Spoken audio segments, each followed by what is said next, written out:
Listo. Bueno, entonces, pues, voy a hablar algo así muy general de los primeros auxilios. Recordemos, pues, primero que todo, qué son los primeros auxilios, ¿no? Pues, el primer auxilio es toda aquella medida o actuación que hacemos en el instante en que nos ocurre una emergencia.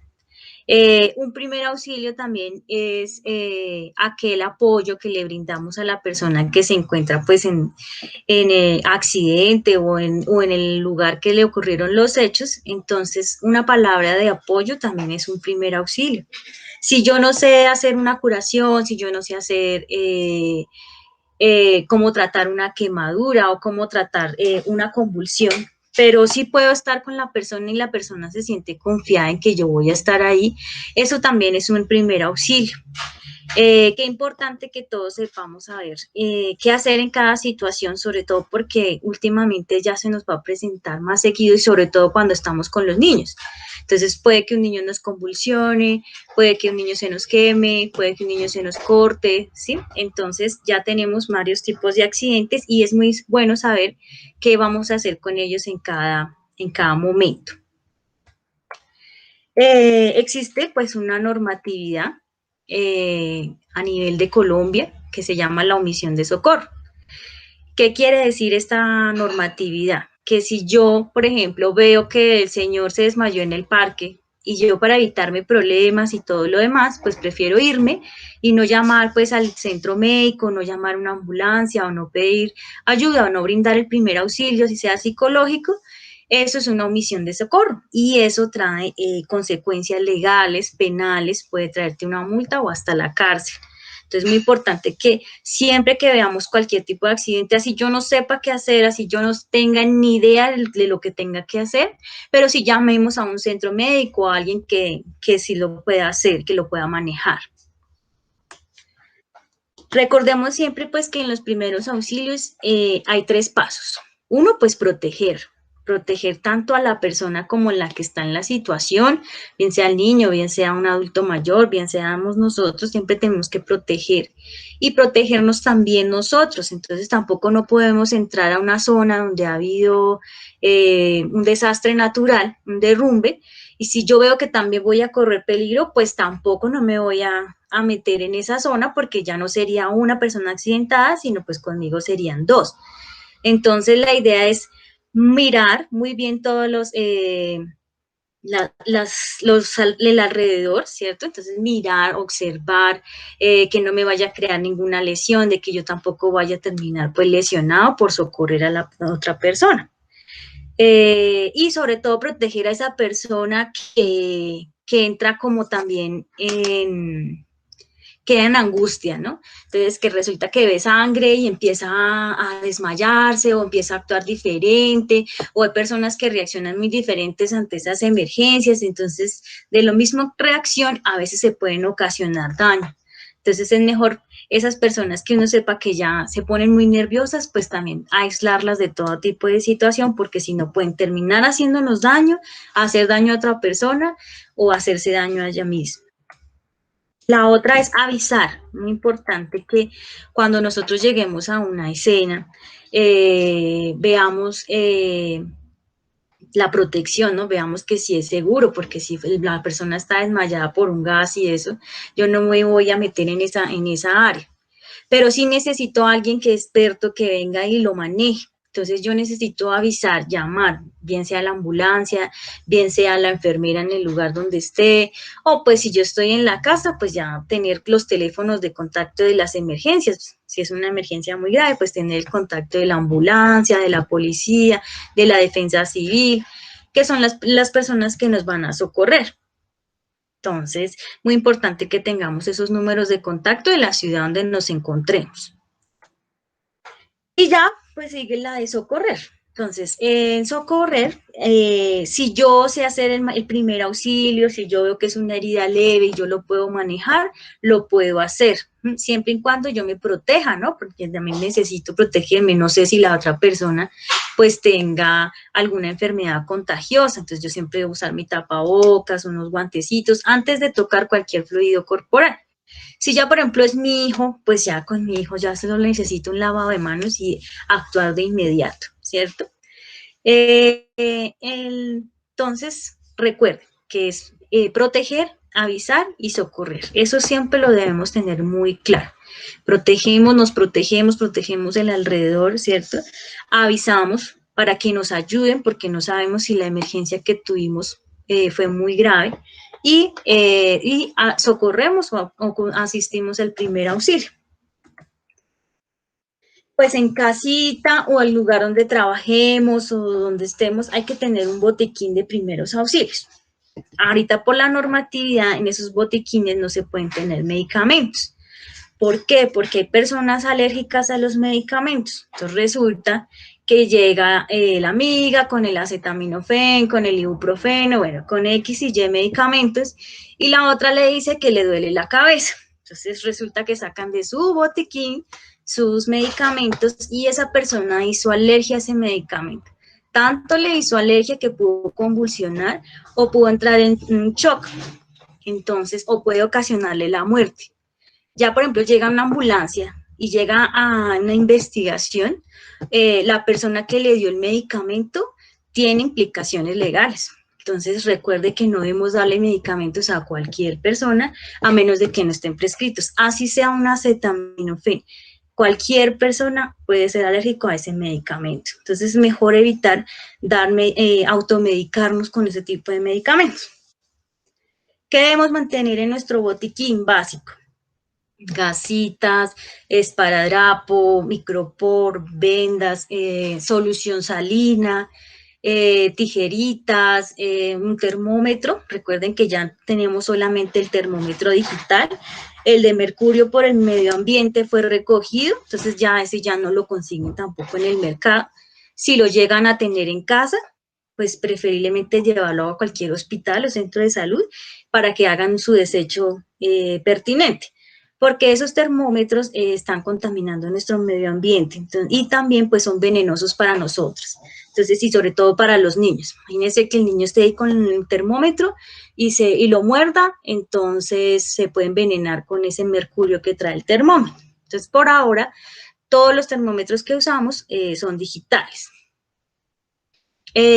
Guantecitos, una linterna, tapabocas, un pito, ¿sí? Mantener un pito pues en el botiquín de nuestra casa, una mantica, toallas higiénicas y pues botellitas de agua. En la casa lo ideal es mantener un botiquín siempre, tener ese, sobre todo cuando tenemos niños, porque los niños son súper traviesos.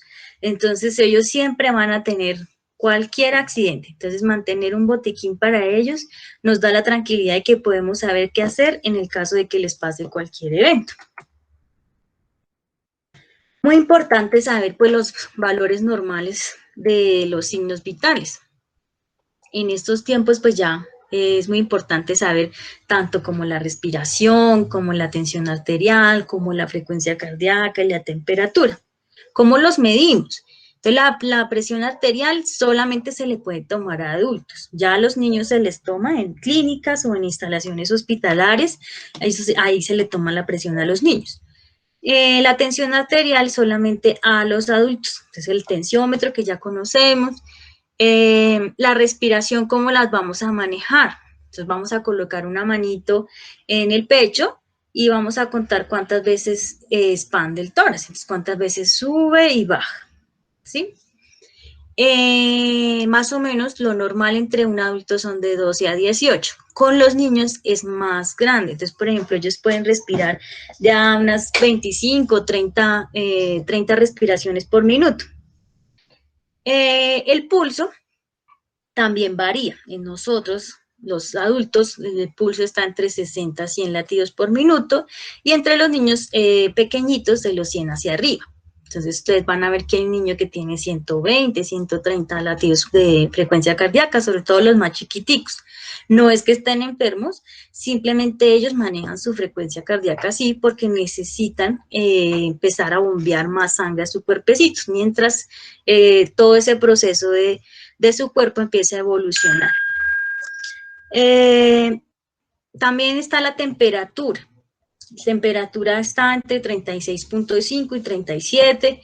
Ahora con la modernidad, pues todo el mundo ha tenido contacto directo con el termómetro. Ahora el termómetro te dice cuánto es, no tienes que adivinar como los de mercurio que te decían los numeritos y a veces uno lo veía, a veces no. Entonces ahora ya con este digital pues ya te sale la temperatura. ¿Qué pasa, por ejemplo, en el transcurso de que si yo voy al parque y encuentro una persona desmayada y quiero darle mi primer auxilio en cuanto a signos vitales?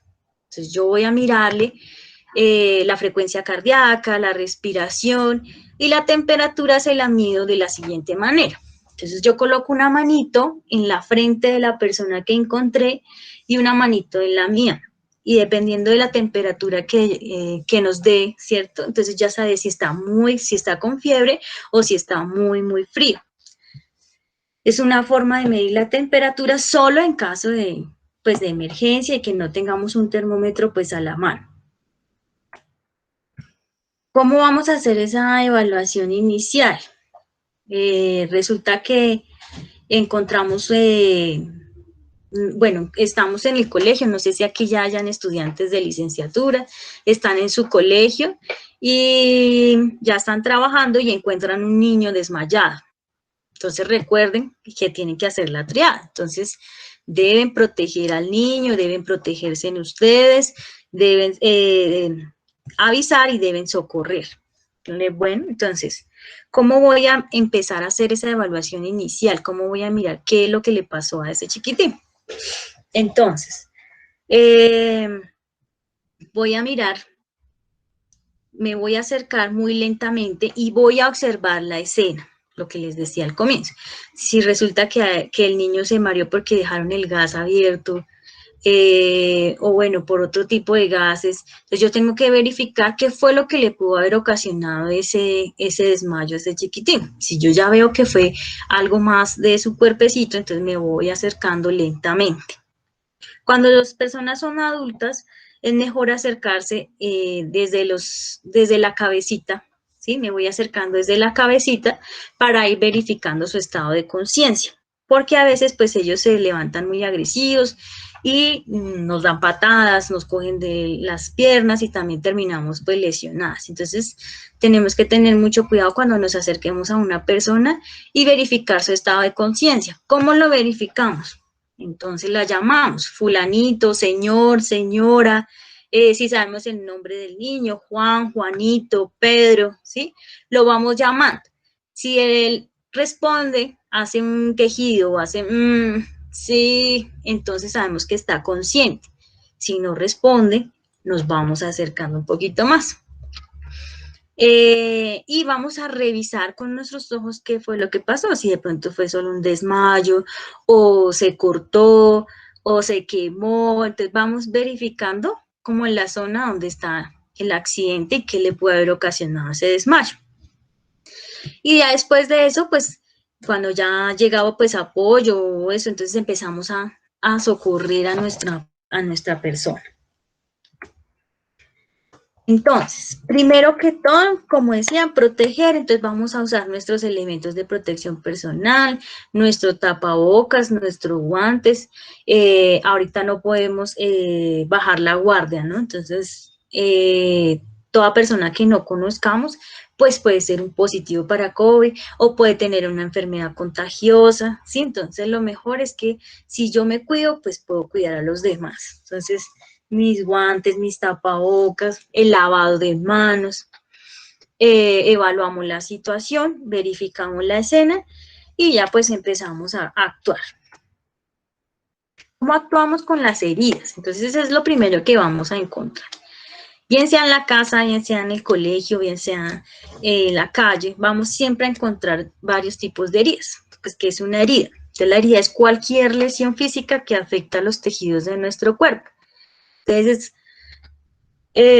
perdón, encontramos dos tipos de heridas, una cerrada y una abierta. ¿Cómo son las heridas cerradas? Los conocidos moretones, ¿cierto? Entonces encontramos los moretones que se golpearon en la cabeza, que se les armó el chichón, que se golpearon durísimo y les quedó el negro ahí. Entonces esta herida interna está con la piel intacta, no hubo momento en que se haya roto la piel, y es la más común en los niños, ¿cierto? Entonces, ¿cómo la vamos a manejar? Entonces vamos a colocar bolsitas de agua fría con hielito, de acuerdo a la temperatura que vaya permitiendo también el niño, porque pues obviamente es algo que duele muchísimo. Si no tenemos, por ejemplo, esas bolsitas de gel en casa, podemos armar unas con globos. Cogemos los globos y los llenamos de agua, los amarramos y los metemos al congelador y esos nos sirven para usarlos como las pelitas de gel. Recuerden que cada vez que usemos hielo vamos a protegerlo con una tela para evitar que también pues llegue a ser una quemadura. Entonces, esos son los tipos de heridas cerradas. Las abiertas pues ya es cuando se ha roto la piel. Entonces a veces los niños se cortan, hasta con una hojita se hacen una laceración, se hacen una heridita, están en la cocina y en un descuido cogieron un cuchillo y se hicieron una herida, rompieron un vaso. Entonces por lo general estas son heridas abiertas, es donde se ha roto la piel y pues ya vemos parte del tejido grasosito, tejido subcutáneo. Y pues ahí también hay como un sangradito. ¿Cómo manejamos este tipo de heridas? Entonces esta herida la vamos a meter al chorrito de agua, ¿sí? El de la llave, para lavarla. Muy importante tenerla limpia, lavarla. En nuestro botiquín podemos tener o bien sea isodine o bien sea jaboncito antiséptico. Entonces ese jaboncito o solución salina le vamos a echar sobre la heridita y la vamos a lavar. Dependiendo de qué tan grande sea, le vamos a dar un manejo diferente. Otro tipo de heridas abiertas es cuando también ocasionadas pues por los punzantes, entonces que se encontraron una aguja y se la enterraron, que se pasaron pisaron una puntillita, son accidentes que aunque uno crea que son muy exagerados, los niños están muy expuestos a estos accidentes. O cogieron la prestobarba del papá, ¿sí? Y cortaron la carita porque ellos querían hacer lo mismo que el papá, entonces siempre tienen ese tipo de accidentes. Y ya, por ejemplo, ya son las heridas quirúrgicas. Entonces, cuando ya tenemos un niño que ya le hicieron un procedimiento quirúrgico, ¿cierto? Que tiene punticos, el tratamiento de esas heridas es totalmente diferente, tiene que seguir las indicaciones que le haya dado el médico. Entonces, que el médico le dice agüita y jabón, nada más. A ese tipo de heridas quirúrgicas no se le puede aplicar isodine. ¿Por qué? Porque ahí tenemos más contacto con nuestros vasos sanguíneos. Entonces, el isodine, recuerden que está hecho a base de yodo. Entonces, el yodo también nos puede alterar problemas con la tiroides. Entonces, a esas heridas no se les desinfecta ni se les limpia con isodine. Y esas heridas de cirugía se limpian con agüita de la llave, jaboncito normalito, si ustedes quieren usar la marca que deseen, eso lo pueden usar.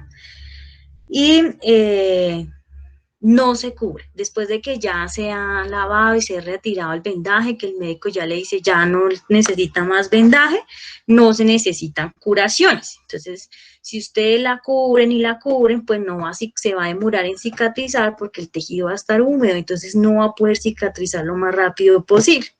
Lo importante es mantenerla limpiecita. Las laceraciones, pues que desde una hojita de papel que siempre nos ha pasado que estamos escribiendo o algo y pues tenemos nuestra cortadita con el papel y nos sale un poquito de sangre. Y ya pues las avulsiones.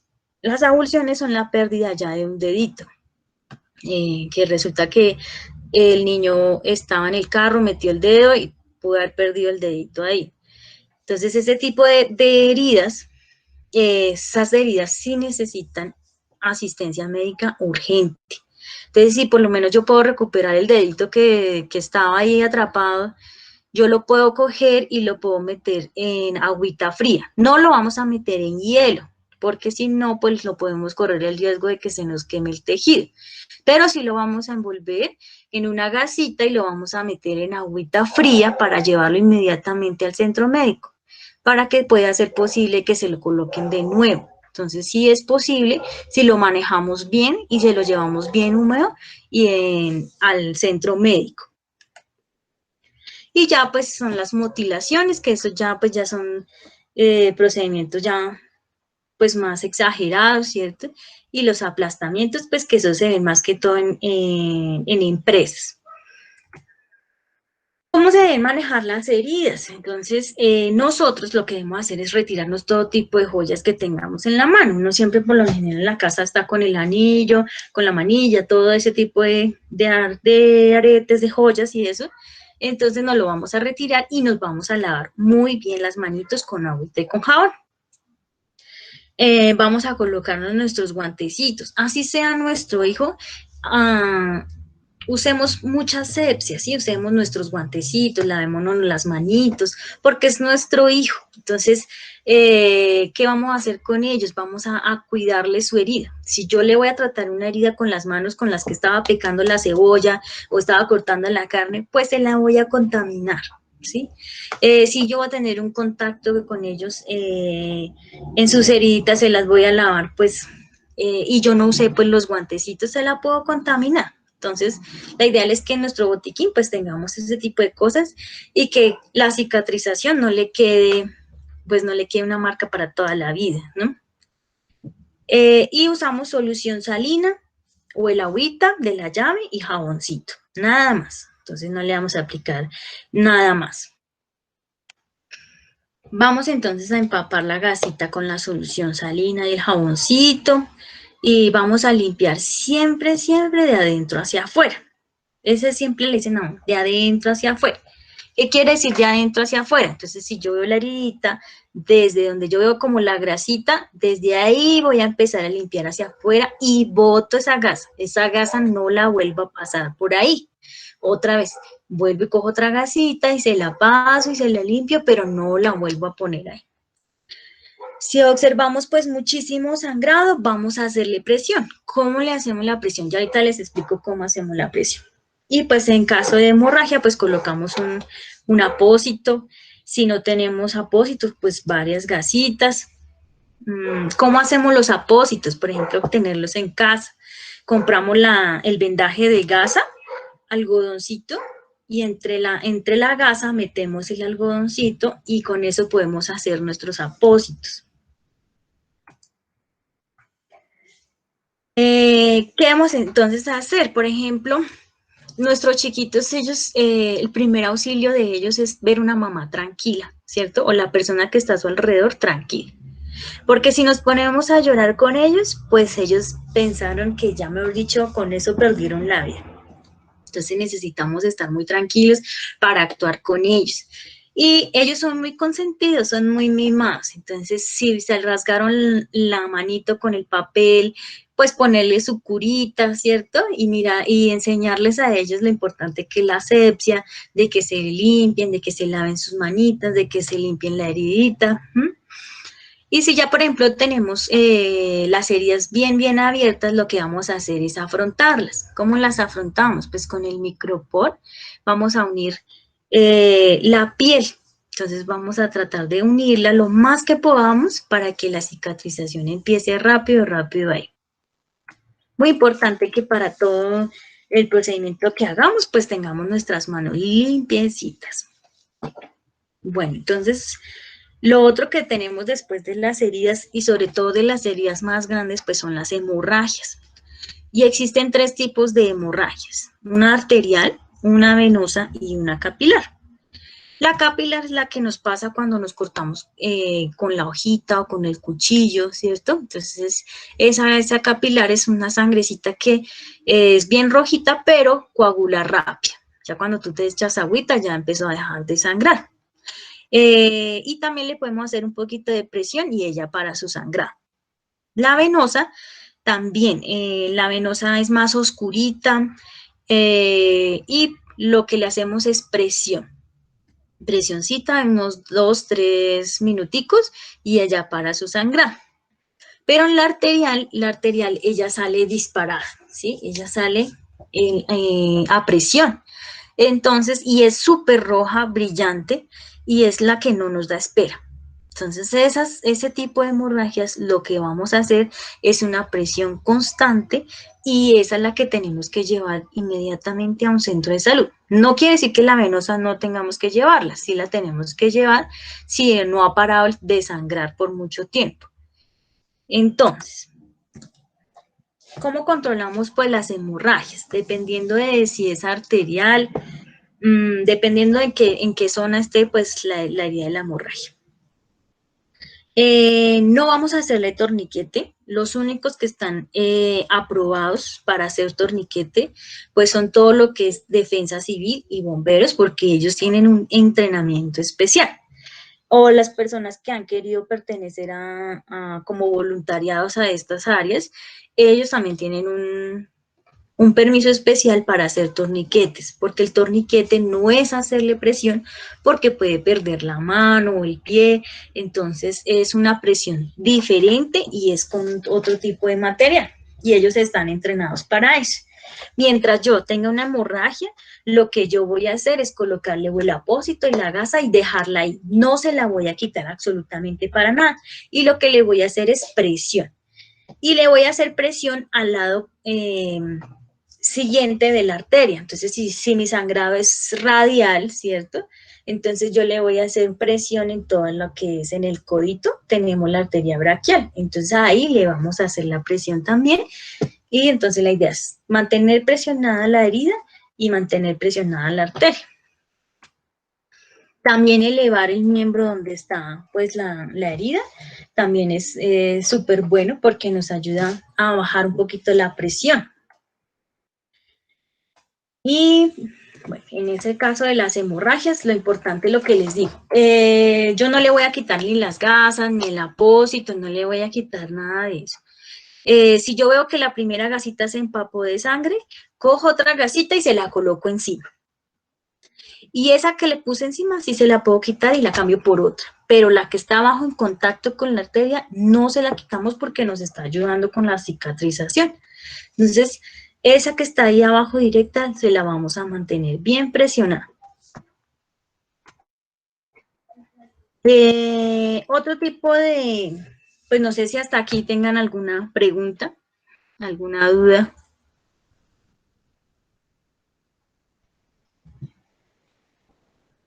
¿No? Bueno.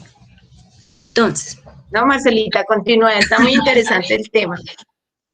Tenemos otro caso que encontramos en nuestras casas muy común, que son las quemaduras. Existen varios tipos de quemaduras.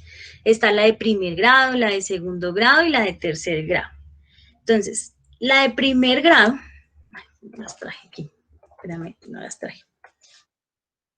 Bueno, la de primer grado son aquellas quemaduras que solamente tocaron la piel, entonces la piel nos queda rojita. Es cuando, por ejemplo, nos quemamos con el vapor o con la plancha del pelo, que nos queda la piel como rojita, ¿cierto? O inflamadita.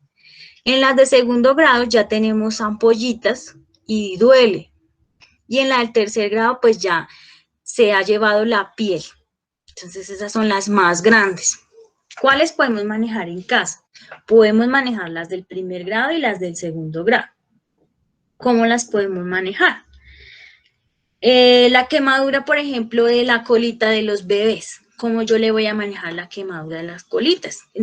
Por más que nosotros cuidemos a nuestros bebés, como esa parte de su piel es tan sensible, siempre tiende a quemarse. Entonces, ¿cómo se la vamos a manejar? Vamos a buscar una cremita antipañalitis, la que ustedes quieran, que tenga óxido de zinc, ¿sí? Y la vamos a proteger su colita. Si ya ha avanzado mucho, y ya pues se le ve muy, muy rojita la piel, podemos usar la maicena. Esa maicena es súper buena.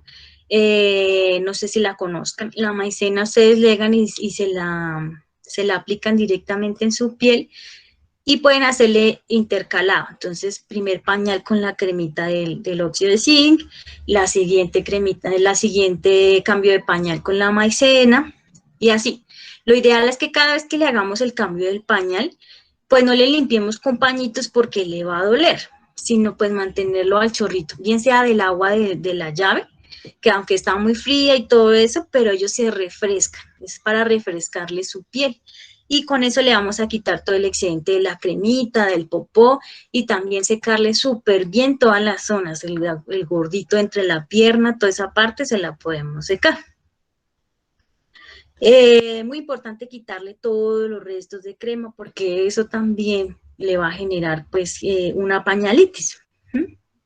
Y verificar qué le está ocasionando. Entonces, pues resulta que él está haciendo alergia al pañal, está haciendo alergia a los pañitos, hay pañitos que a veces traen muchas cosas, entonces que traen que aromatizantes, que caléndula, que no sé qué, bueno, un montón de químicos ahí, y pues ellos hacen reacciones alérgicas a eso, entonces verificar también pues lo que los pañitos, busquemos lo más natural, y a veces lo más natural es lo más económico, entonces uno va a ver unos pañitos súper exagerados que valen como 20.000 pesos y la verdad, pues no amerita. Y pues el cambio del pañal, pues constante. Existen también los pañales de tela. Esos pañales de tela que salieron ahorita para los bebés son buenísimos. Entonces también tenerlos en casa les ayuda muchísimo para su pañalitis. Tenemos también la quemadura, por ejemplo, la plancha del pelo. Nos estamos alisando el pelo y nos quemamos. Ahí también que nos podemos aplicar vaselina o sábila. Esos dos productos son muy buenos porque no ha perdido tejido y no vamos a contaminar nuestra vida y son muy buenos para lubricar nuestra piel porque lo que hacemos es lubricar la piel. Y ya, por ejemplo, cuando nos quemamos con el vapor y eso, entonces también igual, lo que necesitamos es que nos refresque la piel. Entonces, la sábila es súper buena porque tú la puedes meter un ratico a la nevera, que esté fría, y te la aplicas y hasta descansas del ardor. Tenemos las quemaduras de segundo grado, que ya es cuando salen las ampollas. Esas ampollitas no se revientan, no se pican, no se cogen la aguja y se estallan. No, esas ampollitas lo que hacemos es dejarlas que ellas se revienten solitas. ¿Cuál es su función de las ampollas? Dentro de ellas guardan como una agüita. Resulta que esa agüita es una agüita estéril que ha producido nuestro cuerpo para generar nuevo tejido. Entonces, si yo la rompo, pues me voy a demorar más en cicatrizar, puede que me quede una cicatriz, ¿sí? Y no me va a generar rápido el tejido que necesito. Y se me puede contaminar la quemadura. ¿Qué pasa cuando tenemos ese tipo de quemaduras? Entonces, estaba fritando aceite y se me quemó la mano y se me ampolló y eso duele terrible. Entonces, lo que hacemos es meterla al chorrito del agua, de la llave, metemos rápido la mano y nos va a refrescar. También lo que hacemos es en una tacita con agua fría, entonces no con hielos, no, le metemos, la dejamos bien fría la agüita y metemos la mano ahí para que descanse, intermitente, porque si yo la dejo mucho tiempo ahí, se me va a llenar de ampollas, entonces voy metiendo, descanso un poquito, la saco, la seco y vuelvo otra vez y la meto para descansar, es solo para descansar del dolor y empezamos a lubricar.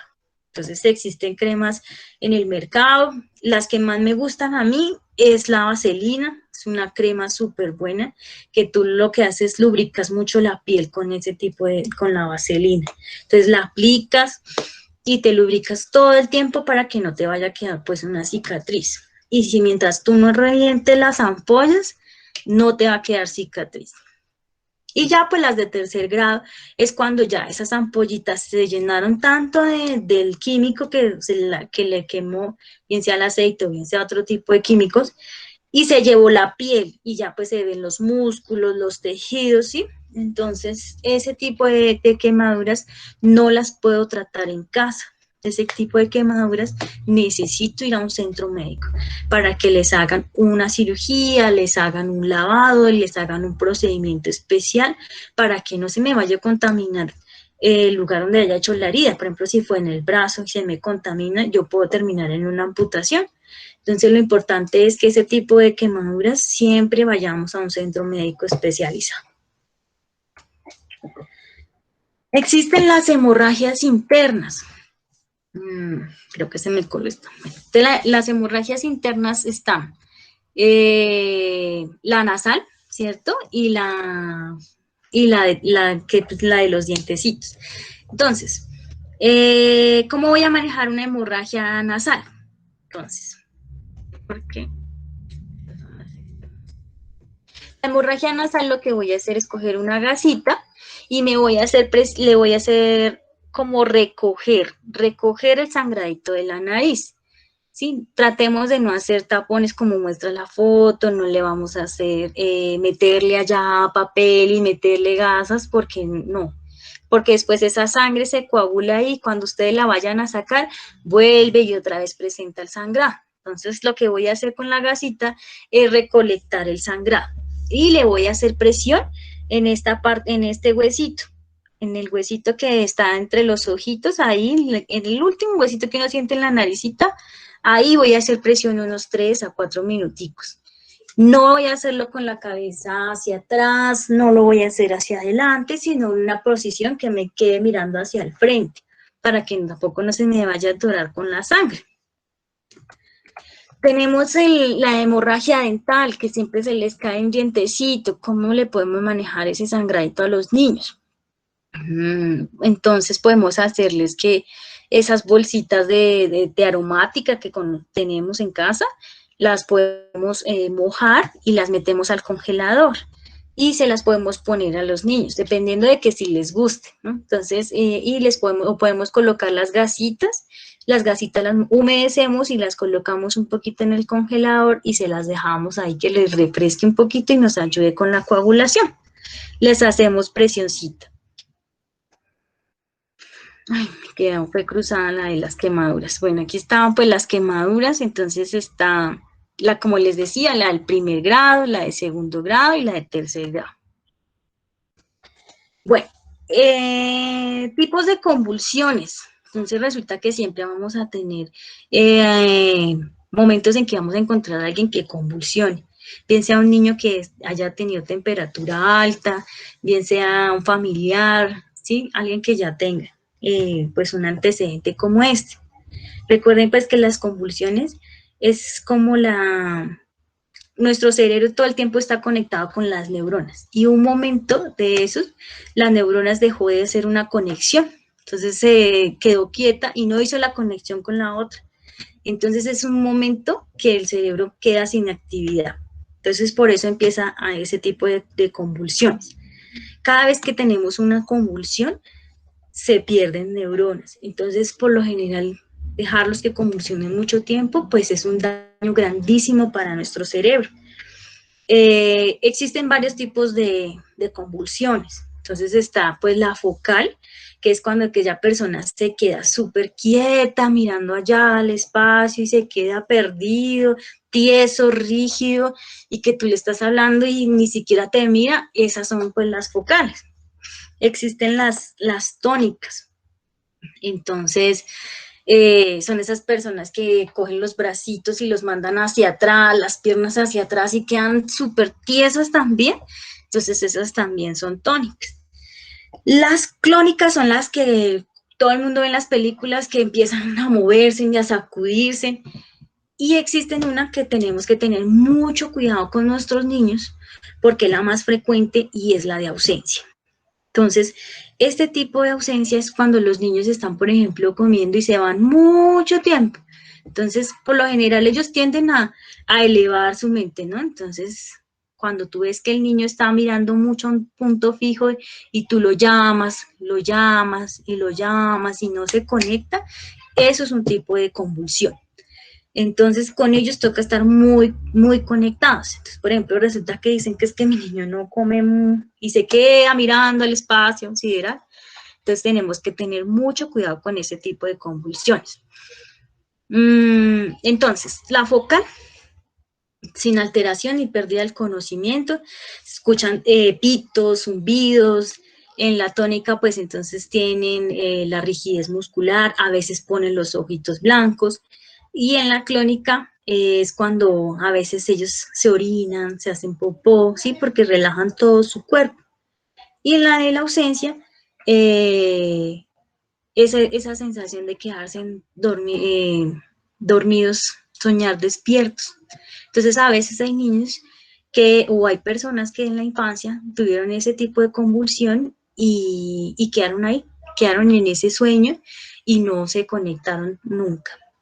Entonces tenemos que tener mucho cuidado con ese tipo de convulsión.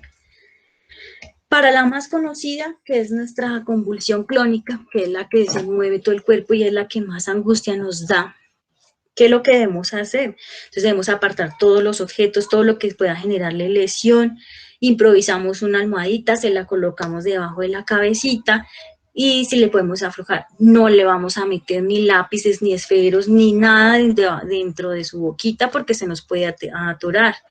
Nada le vamos a meter en la boquita, vamos a dejar que tenga su convulsión, lo importante es que le protejamos su cabeza y que le dejemos tener su convulsión. Qué importante el tiempo es muy importante para todo el tipo de las convulsiones. Yo voy a llevar el tiempo, cuánto tiempo lleva en ausencia mi niño, 1 minuto, 2 minutos, 3 minutos, 5 minutos, no, ya me preocupo, ¿sí? Igual en estas. Entonces, si yo ya llevo más de 5 minutos, 3 minutos, perdón, convulsionando, hay que llamar a una ambulancia. Entonces, colocamos la VIC, ya después de que ya ha pasado su convulsión, lo que vamos a hacer es colocarla de medio ladito para que pueda respirar, para que se pueda tranquilizar y no se pueda ver que no se haya hecho ninguna lesión. Por lo general, ellos siempre tienden a morderse en la boquita, la lengüita. Entonces, la ideal es que no le vamos a meter nosotros tampoco las manos en la boquita porque nos pueden morder de la fuerza que tienen. Y bueno, entonces, eso acá. Me bloqueó, ya. Y ya por último, pues lo que son, digamos que las más conocidas son las fracturas. Entonces tenemos fracturas abiertas, tenemos fracturas cerradas. Entonces las fracturas cerradas son aquellas conocidas como los esguinces o la del hombro que se le salió, ¿cierto? Que todo ese tipo de fracturas es mejor manejarlas en el centro médico. ¿Qué debo hacer yo con los esguinces? Colocar hielito en las primeras 24 horas, elevarle el miembro que se haya tenido el esguince y muchísimo reposo. Y los analgésicos y medicamentos que le haya ordenado el médico. Igual con las luxaciones, pero recuerden que es muy importante que todo este tipo de eventos, pues que lo atienda alguien que lo sepa manejar para que no vaya a crear más lesiones. Estas son algunas fracturas cerradas. Esto ya, por ejemplo, ya lo hacen las personas que ya tienen más experiencia en primeros auxilios. Si yo no sé cómo hacer una maniobra de fractura, mejor no la hago porque puedo generar una lesión más grande. Y estas pues son las abiertas. Las abiertas es cuando ya vemos huesito afuera. Entonces esas son las que más tenemos que correr a un centro médico porque son las que más daño nos causan. Y para terminar, tenemos algo que es muy importante, que es la obstrucción de las vías aéreas, que ese tipo de obstrucción es lo que nos puede llevar a un paro cardiorrespiratorio. Y es a veces lo que más nos asusta cuando tenemos un bebé recién nacido o cuando está ya empezando a comer ya fruticas. Entonces, existen 2 tipos de obstrucción, una leve y una grave. La obstrucción leve es cuando nos atoramos con la saliva o tomamos agüita y nos atoramos, ¿cierto? Entonces, ¿qué hacemos en ese caso? Toser lo que más se pueda para que el líquido que se haya ido a nuestros pulmones lo podamos expulsar rápidamente. Entonces, lo que hacemos es toser y toser. En la grave, es muy importante verificar que no haya paso del aire, la ausencia de la voz, y pues el signo universal de la asfixia. ¿Cuál es el signo universal? Que todo el mundo cuando se siente asfixiado se lleva las manos al cuello y que se ponen un poquito morados. Entonces, para ese tipo de obstrucciones, que son las más graves, tenemos que verificar siempre el consentimiento de la persona, porque resulta que la persona a mí me conoce y sabe que yo no sé hacer esa maniobra, entonces él siente miedo. Y si yo le puedo romper una costilla en la maniobra, pues imagínense la complicación para mí. Entonces, siempre pedirle el consentimiento a la persona, aunque digan que para qué, no es muy importante pedirlo. Entonces, si la persona quiere que le ayude, entonces ellos van a decir sí, sí, no. Bueno, entonces Si quiere que le ayude, vamos a hacer la siguiente maniobra. Este videito les va a explicar cómo se hace la maniobra de Heimlich. ¿Qué hacer cuando un paciente adulto se atora o se atraganta con un cuerpo extraño o alimento? Es identificar la situación y existe un signo universal de atragantamiento. Las personas atragantadas tienden a llevarse las manos al cuello y poner cara de angustia. Una vez identificada la situación, tenemos que preguntarle algo a la persona. Señora, señora, si la persona emite sonidos, seguramente se trata de una obstrucción parcial y tenemos que estimularla a que tosa. Señora, tosa, para así promover que el cuerpo extraño salga. No se recomienda dar golpes en la espalda porque pudiera empeorar la situación. Si al hacerle la pregunta la paciente no emite sonidos, estamos frente a una obstrucción total. Y lo que tenemos que hacer es la maniobra de Heimlich. Una vez identificado el atragantamiento, nos ubicamos detrás de la paciente e introducimos nuestra pierna entre medio de ella, con el objetivo de que si la paciente pierde conocimiento, no se caiga. Con la paciente en esta posición y con nuestro puño cerrado, vamos a ubicar nuestra mano a 2 centímetros de la cicatriz umbilical. Y con la mano contralateral vamos a hacer apoyo para hacer un movimiento hacia atrás y hacia arriba. Este movimiento debe ser con fuerza hacia atrás y hacia arriba para ayudar que el cuerpo extraño salga. Uno de los errores más frecuentes es creer que la mano va sobre el tórax, sobre el apéndice sifoide. Recuerda que no, porque hay que aumentar en la presión intraabdominal. La maniobra de Heimlich debe de realizarse las veces que sea necesaria hasta que el cuerpo extraño sea expulsado o hasta que la persona pierda el conocimiento. Recuerda que si la maniobra de Heimlich se hace de forma adecuada, en la tercera o cuarta repetición el cuerpo extraño va a salir. Hacer esto puede salvar la vida de muchas personas. Entonces, así debe hacerse la maniobra de Heimlich en los adultos. Ahora vamos a verla con nuestros bebés. Maniobras de Heimlich en lactantes. El atragantamiento es una situación grave que pone en riesgo la vida y se requiere actuar en forma rápida. En lactantes ocurre principalmente cuando se llevan a la boca alimentos, juguetes u objetos pequeños, y estos quedan atrapados en la vía aérea. ¿Cómo reconocerlo? El bebé no emite sonidos y su rostro y labios se ponen de color azulado. ¿Qué hacer? Toma al bebé desde su mandíbula. Colócalo sobre tu antebrazo mirando hacia abajo. La cabeza debe estar a un nivel más bajo que el cuerpo. Dar 5 golpes en la parte alta de la espalda, entre los omóplatos. Con la misma mano, gira al bebé. Realiza 5 compresiones en el centro del pecho, con 2 dedos. Mira adentro de la boca si se ve el cuerpo extraño y retíralo.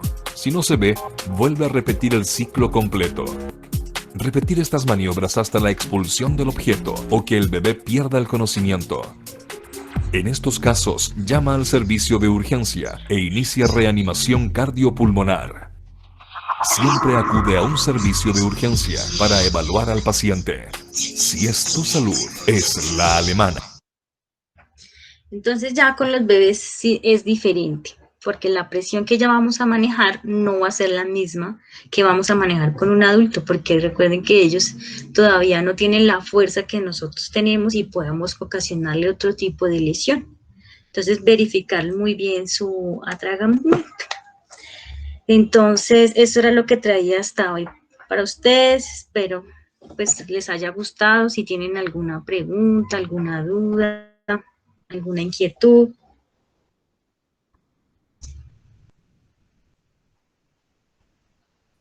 Marcelita, muchísimas gracias. De verdad que este ha sido un taller bastante educativo. Entonces, pues vamos a darle la palabra a César. Creo que él tiene una pregunta, César Castro.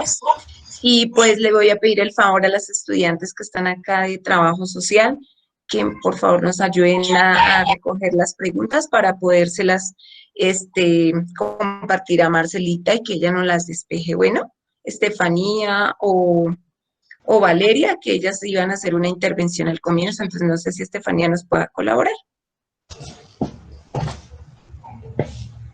Hola Marcelita. Hola Cecitar, ¿cómo vas? Bueno, aquí bien, bien, gracias a Dios. Bueno, ahí me surgen, pues en el transcurso de todo esto que nos acabas de decir, hay tres preguntas que me surgieron así de todo lo que hablaste. Y es la primera, tú hablas de cuando uno está en la calle y una persona que necesita ayuda, ¿sí?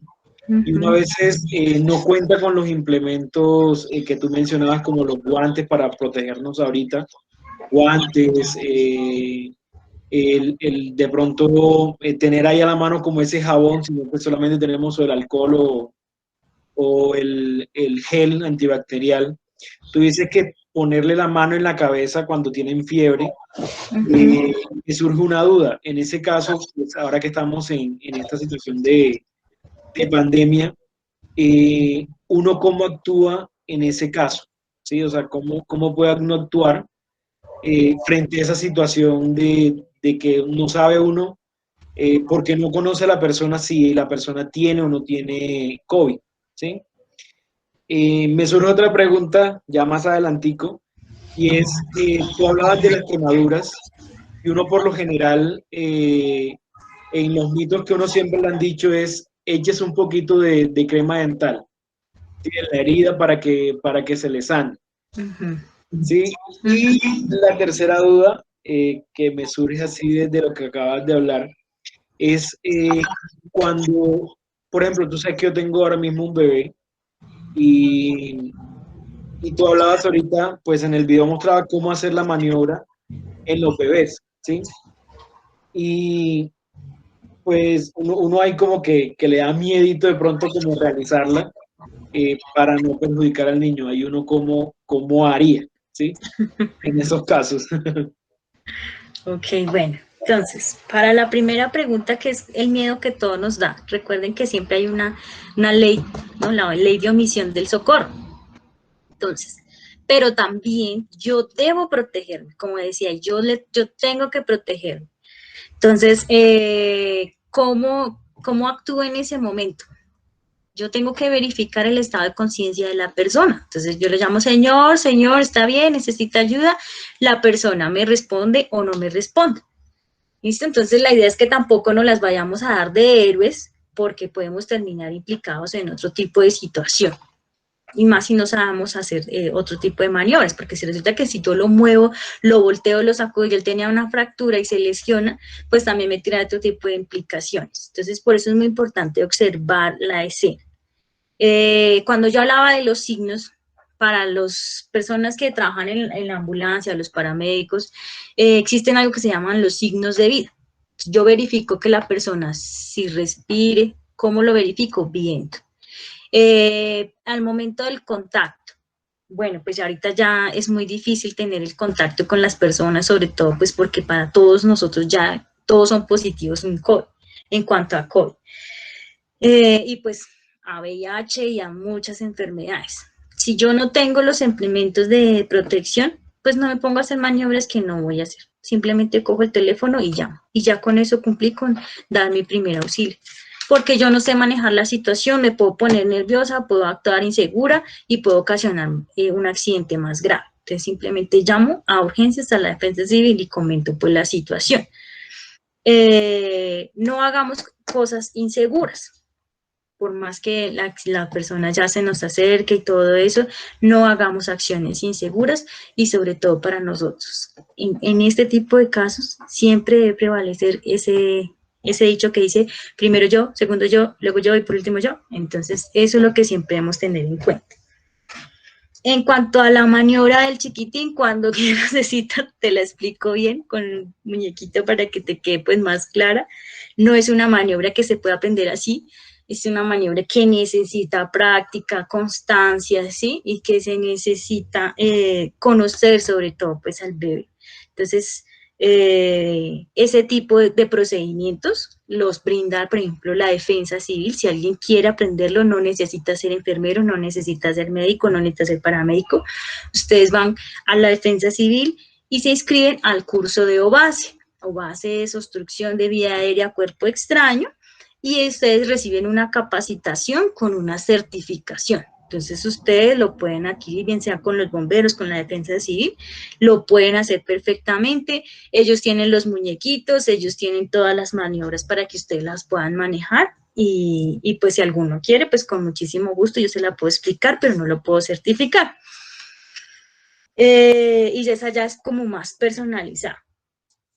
Y ya, la de las quemaduras, no, las quemaduras, mientras menos cositas le apliquemos, mejor. ¿Qué es lo que pasa? Que la crema dental es algo frío. Entonces, por ejemplo, lo que queremos es calmar el dolor. Como todas nuestras terminaciones nerviosas están ahí en el lugar de la quemadura, el agua fría o el agua con hielo nos va a ayudar a mejorar el dolor. Pero tenemos que tener cuidado porque todo lo que nos pongamos encima nos puede generar también ampollas. Y lo digo por experiencia, yo también viví una quemadura de 2º grado con olla de aceite hirviendo, se me ampolló todo el brazo, fue terrible, el dolor es terrible, nadie te lo aguanta. Lo único que me sirvió a mí fue el hielo con el agua fría, y me calmaba el dolor. Y ya, me lubriqué súper bien, con un producto súper bueno, y ya, al día de hoy no tengo ni una sola cicatriz, ni siquiera, solo me quedó el mal recuerdo. Entonces lo importante es que no hagamos cosas que parezcan seguras y que sean inseguras para nosotros. Liliana, ¿tienes una pregunta? Buenas tardes, ¿cómo estás, Marcela? Sí, señora. Mira, resulta que cuando yo ingresé a la reunión, más o menos como a las 4, tú estabas hablando sobre las convulsiones. Pues yo tengo 2 niños, uno de 11 y otro de 8 años. No sé si tenga que ver con la misma edad, pero pues a mí me pasa con mi niño mayor, que a veces yo le doy el almuerzo, el desayuno o algo, y él se me va. O sea, no sé si tenga que ver algo con eso, si tengo que ponerle cuidado, si, porque bueno, el otro niño es más como más despierto, más. Pero entonces me pusiste a pensar, entonces dije, Señor, ¿será que tengo que ponerle cuidado o algo? No sé si estoy Sí, claro. no sé si tú hablaste sobre las edades, sobre las convulsiones, no tengo muy bien. ¿Y tú me puedes No. ayudar? Bueno, digamos que este tipo de ausencias ellos lo hacen más o menos hasta los 5 añitos, más o menos. Ok. ¿Sí? Por lo general ellos empiezan así. Tú ves que un niño como de 1 año, de 2 añitos, se mueve mucho, tenerlos para que coman, se mueven constantemente. Lo que no es normal es que tú les estés dando la comidita y de un momento a otro, y llevarle el tiempo y que se queden mirando a un punto pues fijo. Eso sí, tienen que estar mucho, porque si yo ya llevo más de 3 minutos y yo lo llamo y no regresa rápido, ¿sí? Eso es lo que debemos tener mucho cuidado con ellos, porque así empiezan las convulsiones de ausencia. Y han visto que, por ejemplo, hay personas que neurológicamente ellos quedaron con esa edad de los 3, de los 5 años, quedaron ahí atrapados en ese sueño prolongado por ese tipo de convulsiones. O sea que yo también podría como llegar a una misma conclusión de que de pronto mi niño cuando fue más pequeñito pudo hacer, porque es que a él le pasa eso seguido, y yo a veces le digo, con decirte que a veces me desespero, digo, no, o sea, come rápido, por favor aterriza, no sé, pero a veces no, uno como mamá comete tantos errores que uno pues como al ¿Y tú le has preguntado en qué piensa? sí, Porque es muy me dice, no, es que se va, pero no te entonces, conecta, no te dice, no, no, es que estaba pensando en no sé. no, me dice, estaba pensando y ya. Pero entonces me dejaste como esa campanita de ponerle atención. O sea, ¿tú qué me recomendarías?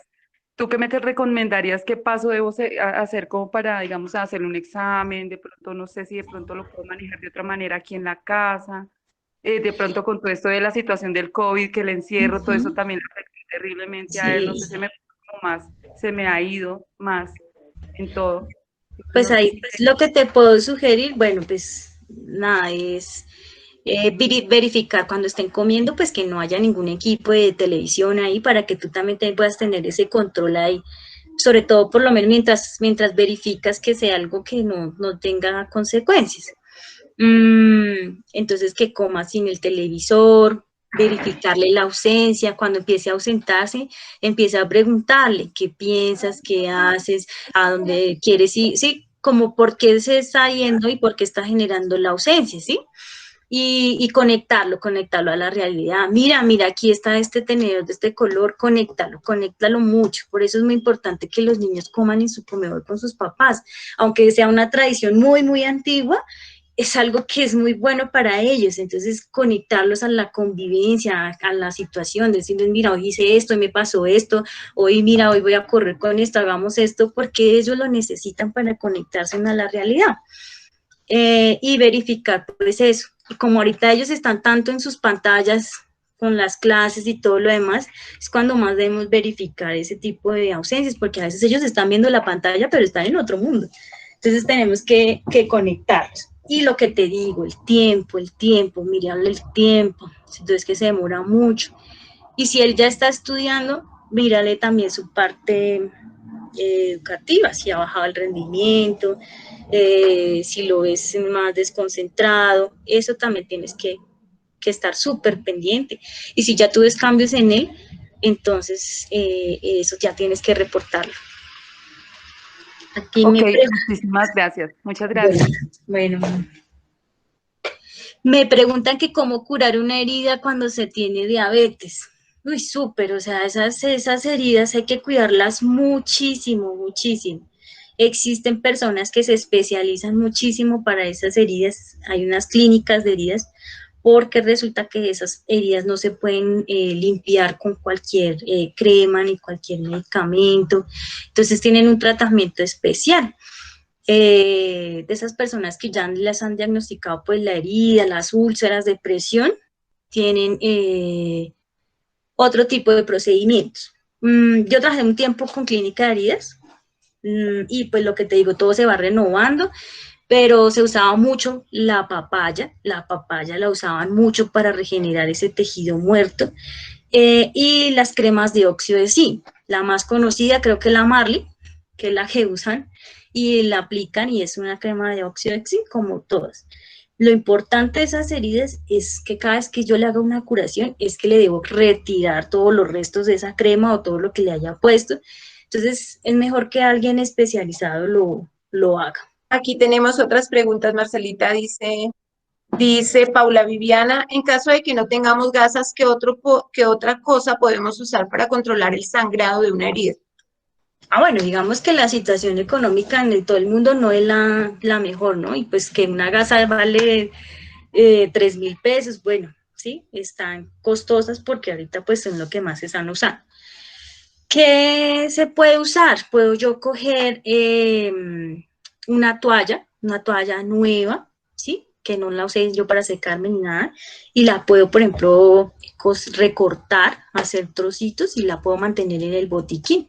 Esas toallitas, pero que esas toallitas solamente sean para ese tipo de eventos. Entonces eso sí lo puedo usar. Algo que no me genere tampoco mota. Entonces, por ejemplo, una sábana, la puedo trozar y que sea pues absorbente. Entonces no sé si puedan usar, no sé si tengan en casa, por ejemplo, esas, ¿qué le digo yo? Como cobijitas, aunque a veces es más barato el vendaje de gasa. Entonces, ustedes compren el vendaje de gasa y el algodón y hacen unos apósitos y eso les queda súper, les absorbe hartísimo para los sangrados, para las heridas, para limpiarlas, pero eso sí lo pueden manejar en casita. Marcelita, y una última, creo. Dice Valeria, pregunta, en el caso de que se atoren los niños con un dulce o algún alimento, ¿qué se debe hacer para ayudarlos en ese momento? Bueno, por ejemplo, esos dulcecitos que se les atoran, lo que yo voy a hacer es que abra bien la boquita y que si yo lo puedo ver, le pueda meter, que yo observa que le pueda meter el dedito y se lo pueda sacar, ¿sí? Generarles que tosan muchísimo, que vomiten si es posible, ¿sí? Entonces le dices estimularles el vómito. Si no lo logro ver, pero le logro ver la ulita, ¿sí han visto como cosita que tenemos en la garganta, estimularla ahí para que vomite, eso también lo podemos hacer. Pero, por ejemplo, ya que ya no la vea, que yo no vea el cuerpo extraño, ya toca hacer la maniobra.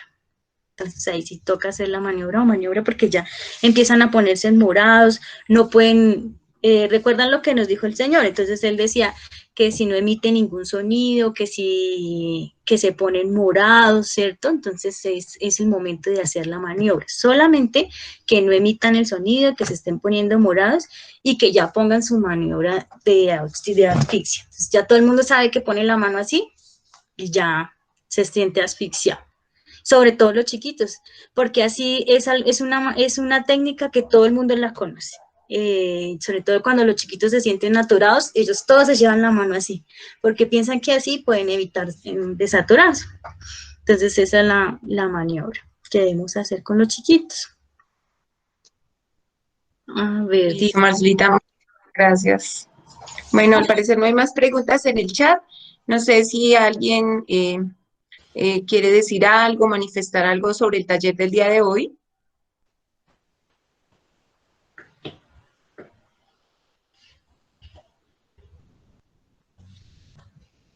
Bueno, están en silencio, Marcelita. Bueno, pues muchísimas gracias, Marcelita, de verdad, y agradecer a todos los que en este espacio nos están acompañando, a la Fundación Amén María, a Casa de María, a la Fundación Pasos por Amor. Yo sé que aquí en este momento están conectadas, bueno, ya se han ido desconectando, pero llegamos a un punto donde teníamos 20 personas conectadas, pero detrás de las cámaras sé que hay muchísimas personas más escuchando y aprendiendo todos esos conocimientos que su merced nos transmitió el día de hoy, Marcelita. Te damos de verdad, de parte mía, de parte del CED, Centro de Educación para el Desarrollo Zipaquirá, su estrategia del voluntariado, y de igual manera la Fundación Pasos por Amor y todas las personas que se han logrado conectar a estos espacios, darte las gracias, Marcelita, porque hoy terminas tú con tu ciclo de talleres a los cuales voluntariamente habías accedido a realizar, a compartir tus conocimientos con la población en estos momentos que está conectada. Marcelita, un abrazo, muchísimas gracias, Dios te siga bendiciendo e iluminando cada día esos conocimientos, porque sé que estás haciendo una labor magnífica al poderlos transmitir con nosotros. Entonces, pues, Marce, muchísimas gracias a todos y pues los invito para la próxima, bueno, dentro de 15 días, porque nos faltan ya solamente 2 talleres y terminamos con nuestro ciclo de talleres. El próximo taller que vamos a tener se llama Empoderamiento para trabajar nuestro perfil de hoja de vida, entonces pues ya va a ser un taller diferente, una dinámica totalmente diferente. Marce, muchísimas gracias y muchísimas gracias para todos. muchísimas gracias a ustedes, espero les haya servido, les haya quedado algo de información y bueno, muchas gracias por este espacio. Señora, a usted. Muchas gracias. Ok, Liliana, muchísimas gracias. Paula, Viviana Pineda, gracias. Tatiana Giraldo, Mónica, César, Valeria, Stephanie. Hasta luego.